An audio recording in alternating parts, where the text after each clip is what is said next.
teri wawe abari nk'Imana mu rusengero rwa Nyashumbi. Simvuze ngo ni Imana mu musenge, ariko yavuze Imana ibimuvugiyemo. Nimba umushumba wawe by'umwereka ko ari umuhanuzi, nimba ahagaze kurimba akabango dukene miliyoni 30, irukanka gurisha pariseri ufite Nyamata, iruka iminota 10 ayo mafaranga akene waba yuzuye. I want problems always. Murahazaho mwirirwa mutanga amafaranga. Umuntu aza gusa ikibazo ni ikibazo nibaza na logic. Umuntu ugura ngo tanga amafaranga yose ufite nurangiza ndaguha umugisha asubiremo. For the blessing of God. Ntabukene buzakuza. No poverty will come upon you. Uri murajugunya umukene bwawe ha. Ufite nurangiza ndaguha umugisha asubiremo. Ndagira ngo ubanze wibuke gukora subscribe. Guys, asusuko dufite gahunda yo kuzuza miliyoni y'abasubscribers mu gihe cy'icyumweru. Uza mukabango ituro n'ubwesko kwarwana nk'iyashikaramu ntago turya iwanyu. Turya amafaranga avuye mu maturo iwanyu. Turya amafaranga avuye mu maturo. Bibiliya ivuga ko tugomba kurya amafaranga avuye mu maturo. Mbere yo kurwanya ituro banza uce Bibiliya ushyire muri pubere. Nawe Imana ariko ibanze gucamo kabiri.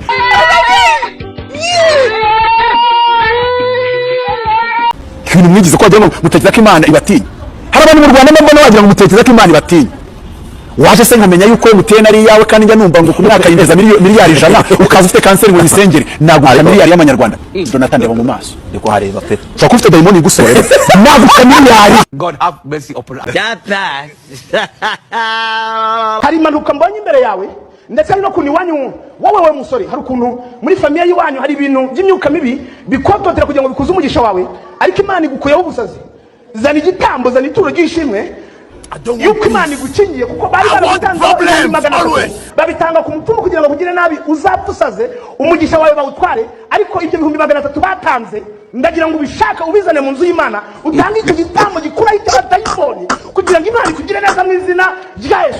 Ugerageze uzane icyo gitambo, ayo mafaranga 300 Imana irimo kugira ngo nayo ikurwanirire ibyo abapfumu babatanzeho, nawe kandi ko Imana undi mandi ngo Imana gakurwana mu izina rya Yesu. None parankuye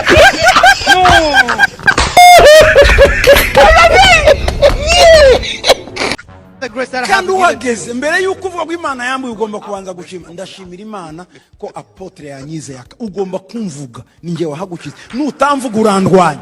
You have to mention that I thank God who given this opportunity, and then I thank Apostle who trusted me to give this pulpit. Iyo ntagushira uba wahageze. If I don't put you there to the pulpit, no one else. Kumvuga kandi ukansengera ninge so. You have to pray for me as your father, and truly no one else you know. Ikintu ugomba kudutangiwe nkuko Gitwaza yavuze nkuko papa yavuze. And you have to start Gitwaza ni Gitwaza wawe ndise. Agashwingi. Rebano ibintu byo kubahanurira mu kanya ntabwo nzongera kujya mbasengera. Imana irambwe ngo ari amafaranga na hano yurayakira, wowe umugore wawe akubuza kuza kuma icya10. Icara nanjye mudeke kugwanurira.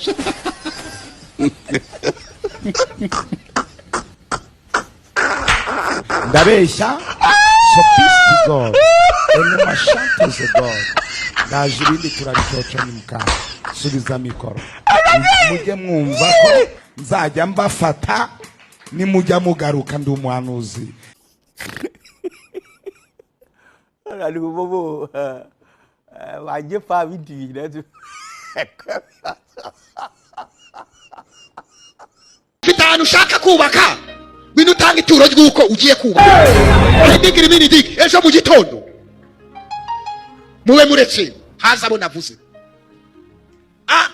Ufite umuntu guteresa igihe kinini wanze gushyira mu bikorwa bino utanga ituro ry'uko.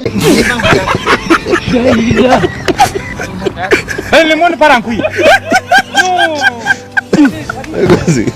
Suranzi kabiri gitwa cyanje nuzugitange niko ndagwandi nambara mwese garuka.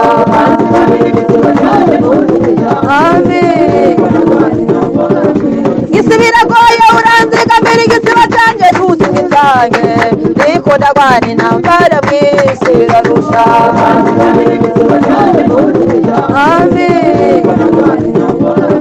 gisibira goye uranze kamera igisiba cyanjye ntusubita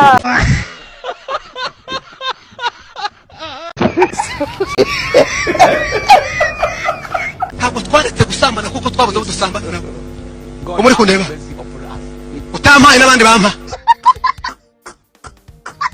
unyimye najya n'ahandi banyimye natanga n'amafaranga yanjye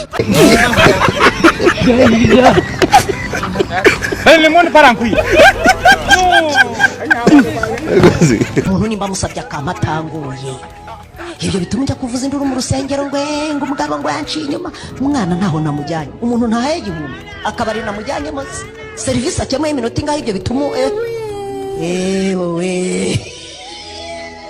shangisaka nkavuga ngo sikari ibyo mwana nari kirayi bangahe batatu icyarimwe kandi nabaga muri chambre mwana we foto iyo foto yabaga batatu natangiye uburayi afite imyaka 13 kuri 13 nagutwara umugabo ukaririmba urw'ubonye ego munyago narongoye nkiri mutoya shikariza n'abajeni muri hano kurongo kwaba bakobwa mubyinana ntabwo ari abonyoko naso babyaye ni mwozi ibere rimwe kabaye mu baterete mu barongore mu izina ryayo ijambo ry'umwami rirubahirizwa kiri kubago n'uyu nguyu se cyangwa n'uyu oya kuno kutizera abo muririmbana mubyinana sabo nyoko yabyaye muterete ni yangu terete undi ni yangu terete undi kandi niba kubenga ntuzumva isoni iyo batakubenze ntumenya agaciro k'umugore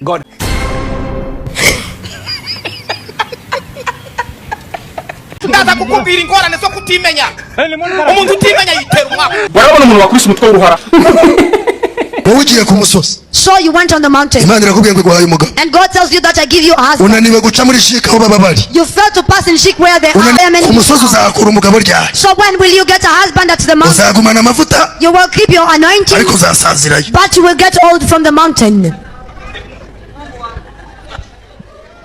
ugomba kujyaho ibintu bibera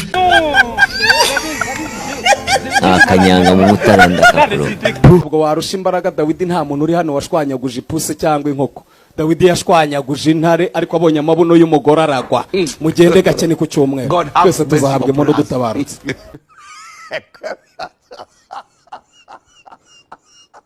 kana k'imyaka 15 karagutuka kuri nyoko kabutse ngasature nkanige nkawaraga n'ikibambasi narakijijwe rikabarira gufasha bikagusharirira nahundi wari kugahwanya n'igikuta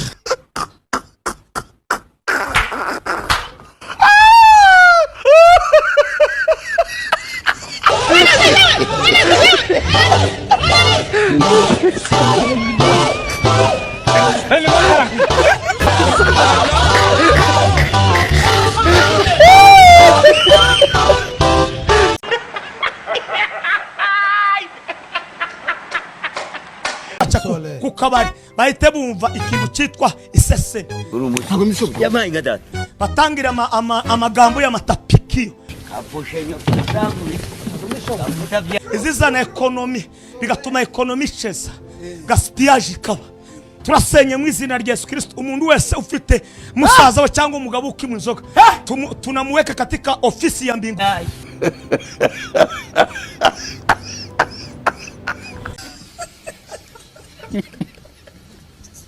abantu bigeze kunkandagira baranakabya we bararengera none igihe muntu usigaye mu bukode ndabwa nigiye ubwoko bw'inzu ushaka sindabubona none izo nzu bankandagizaga bazikuye mu manegeka bazishyize ha icomokore mu gisekuru gihingira amafaranga icomokore mu gisekuru cy'abafundi n'abayede icomokore mu gisekuru kidakira comokokayo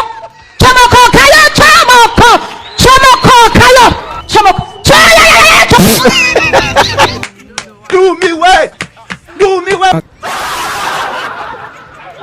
shimire gupfa kandi mba wikunda Kristo azosange warapfuye aho kugira ngo uze kunigwa na Kristo uzopfe wenyine n'urupfu utarinze kunigwa na Yesu kabaye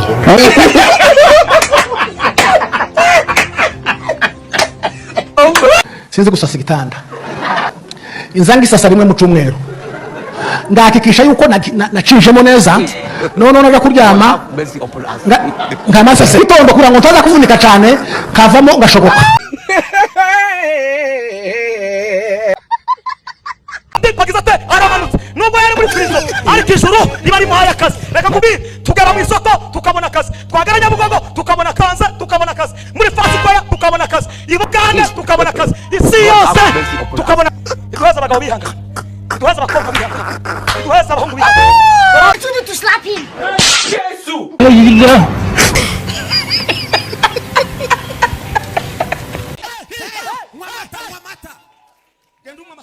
Mwamata ugenda uyamwe umwe mukara izina rya Yesu izina rya Yesu izina rya Yesu ginyama mwizina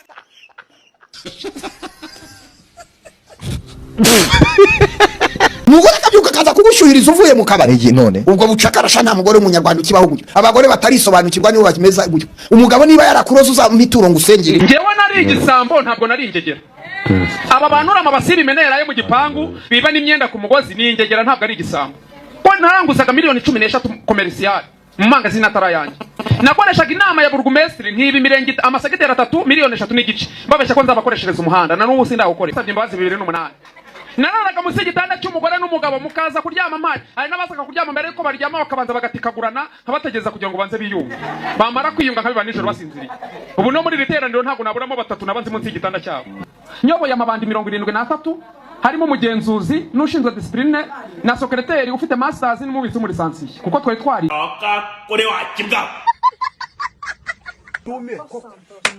tumiwe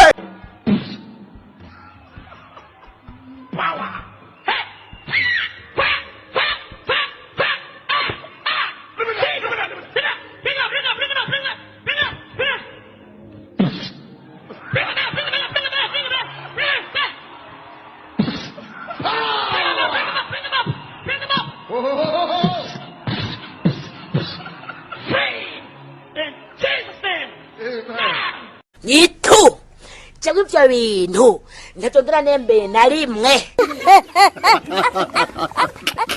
gira metere mwiza nka Yesu wiga na karate zo mu mwuka karate buriya nta metere ufite sentiri ikomeye nka Yesu buriya iyo watojwe neza ukana akagutoza nawe ukamubera umunyeshuri mwiza